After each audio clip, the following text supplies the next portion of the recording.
الصبح بدا من طلعته. حضرت عبداللہ بن حذافہ جہاد کر رہے تھے، روم کے عیسائیوں نے گرفتار کر لیا. 1000 آدمی نے مل کے پکڑا، گرفتار نہیں ہوتے تھے صحابی. 1000 آدمی نے گھیرا ڈالا، گرفتار کر کے لے گئے. اور جب بادشاہ کے سامنے گئے تو وزیر کہنے لگا بادشاہ بندہ بڑے کام کا ہے، اگر ہمارے قابو آ گیا تو فائدہ دے گا. صحابی ہیں حضرت عبداللہ بن حذافہ، حضرت فاروق اعظم کا زمانہ ہے، اگر قابو آ گیا تو فائدہ دے گا. بادشاہ کہنے لگا کیوں، کیا خوبی ہے؟ کہنے لگے ہم 1000 آدمی تھے، یہ اکیلا قابو نہیں آ رہا تھا، 1000 آدمی تھے، اگر ہماری فوج میں شامل ہو گیا تو بہت بڑا جرنیل ملے گا. بادشاہ کہنے لگا کوئی مسئلہ نہیں، 2-3 چیزیں ہوتی ہیں بندے کو خریدنے کے لیے، خرید لیتے ہیں. بادشاہ کہنے لگا عبداللہ جتنی دولت تجھے چاہیے میں تجھے دے دیتا ہوں، میرے لشکر میں آ جا، معاذ اللہ اسلام چھوڑ دے. حضرت عبداللہ بن حذافہ کیا فرماتے ہیں؟ فرماتے ہیں بڑا تو بیوقوف ہے، میں نے دولت کمانی ہوتی تو مدینے میں بیٹھ کے تجارت کرتا. میں دولت کمانے نہیں نکلا، میں تو رسول اللہ کی رضا کمانے کے لیے نکلا ہوا ہوں. دولت کمانے ہوتی تو کسی مارکیٹ میں ہوتا، میدان میں آنا تھا. شہادت ہے مطلوب مقصود مومن، نہ مال غنیمت نہ کشور کشائی. یہ دولت تو لونڈی ہے رسول اللہ کے دروازے کی، یہ تو پیچھے پیچھے پھرتی ہے نبی پاک کے غلاموں. یہ کمانی ہوتی تو میں کسی مارکیٹ میں ہوتا، میدان میں تھوڑا ہوتا. عبداللہ بن حذافہ سے ایک دوسری چال چلی. کہنے لگے میاں عہدہ جو تجھے چاہیے، میں بادشاہ ہوں، میرے نیچے جو عہدہ تو کہے گا وہ تجھے مل جائے گا. حضرت عبداللہ بن حذافہ کہنے لگے شاید تجھے پتہ نہیں میری تعریف کیا ہے، شاید تو جانتا نہیں میری تعریف کیا ہے. کہا صاحب کی کیا تعریف ہے؟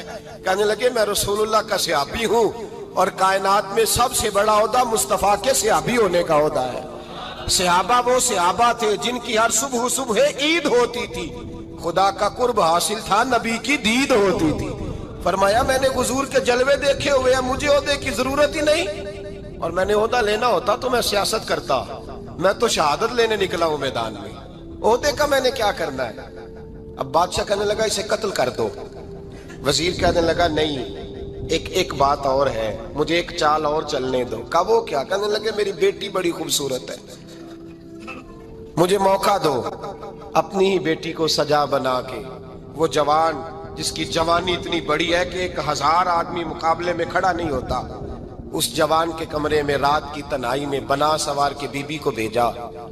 وہ بی بی کہتی ہے میں ساری رات بن سور کے اس صحابی کے کمرے میں بیٹھی رہی، لیکن یہ کیا شخص تھا، ساری رات ہی مسلح پہ بیٹھا رہا، ساری رات ہی. کچھ دیر تھک جاتا تو یہ کریم رسول پہ درود پڑھنا شروع کر دیتا. بی بی کہتی ہے سحری ہو گئی تو میں نے چھو کے دیکھا کہ انسان ہے کہ جن ہے، یہ بندہ ہے کہ فرشتہ ہے، چھو کے دیکھا. کہنے لگے پیچھے ہٹ جا.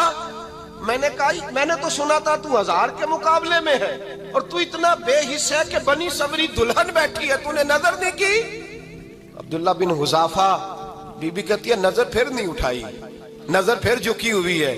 کہنے لگے بی بی میں مجبور ہوں، اب میرے اوپر کوئی حسن نہیں چلتا، میں نے جلوہ بدوحا کا دیدار کیا ہوا ہے، اب میری نگاہوں میں جچتا نہیں کوئی، اس لیے کہ جیسے میرے سرکار ہے ایسا نہیں کوئی.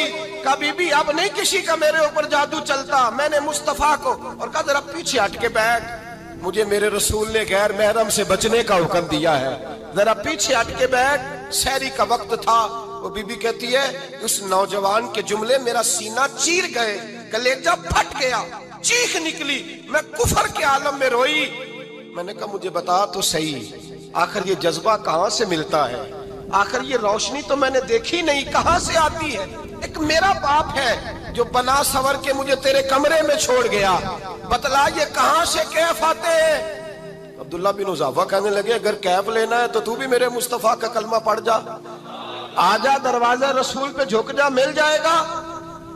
سویرے دروازے پہ باپ آیا بیٹی سے رزلٹ لینے، دروازہ کھولا تو بیٹی نقاب پہنے باہر آئی. باپ کہنے لگا کیا بنا؟ کہنے لگی پیچھے ہٹ جا، تو غیر محرم ہے، کافر ہے، میں مسلمان ہوں. اس نے کہا کیا ہوا؟ کہنے لگی تیرے جیسے کو باپ کہوں، تیرے جیسے کو جو مجھے استعمال کر رہا تھا.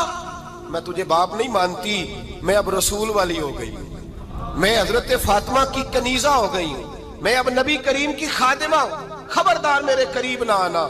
یہ دعو بھی ناکام ہوا۔ اب حضرت عبداللہ بن حذافہ کے سامنے موت کھڑی کی، ایک کڑا میں تیل گرم کیا، کہنے لگے تجھے اس میں جلایا جائے گا۔ حضرت عبداللہ بن حذافہ رضی اللہ تعالیٰ عنہ جب جلنے کے قریب ہوئے تو رونے لگے۔ روم کا بادشاہ کہنے لگا شاید ڈر گیا ہے، کہنے لگے اب سمجھ آئی ہے، اب تجھے پتا چلا ہے، چلا آ جا۔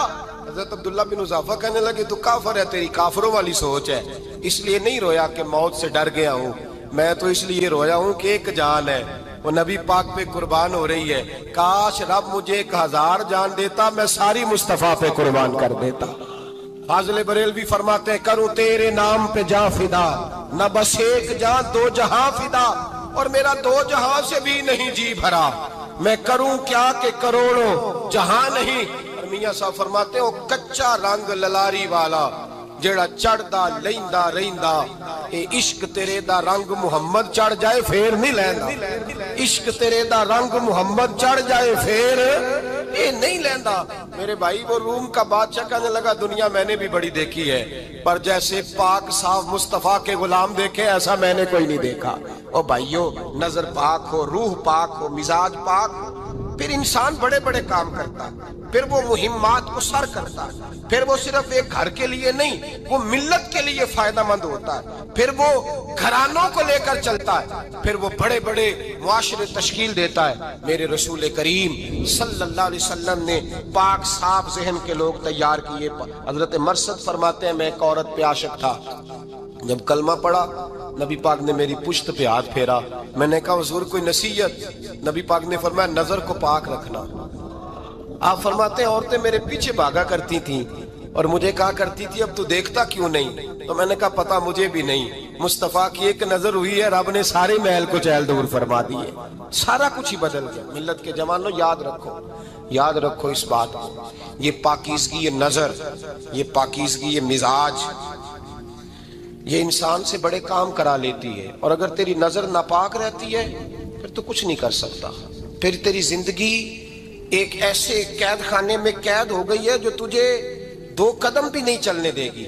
سب سے پہلے مزاج کی پاکیزگی، اور دوسرا اصلاح معاشرہ کے لیے اہم درس یہ ہے اپنے آپ کو پاک صاف رکھیں، ذہنی طور پر، نظریاتی طور پر، اور دوسرا درس یہ ہے میرے بھائی ظلم اور زیادتی سے بچیں، پاک صاف رہ کے وقت شروع کریں، اور کسی جگہ بھی کوئی زیادتی، کوئی ظلم، میرے نبی کریم صلی اللہ علیہ وسلم کے مزاج کو اگر آپ دیکھیں گے نا، ہمارے معاشرے میں آج سب سے زیادہ زیادتی پتہ کون سی ہوتی ہے؟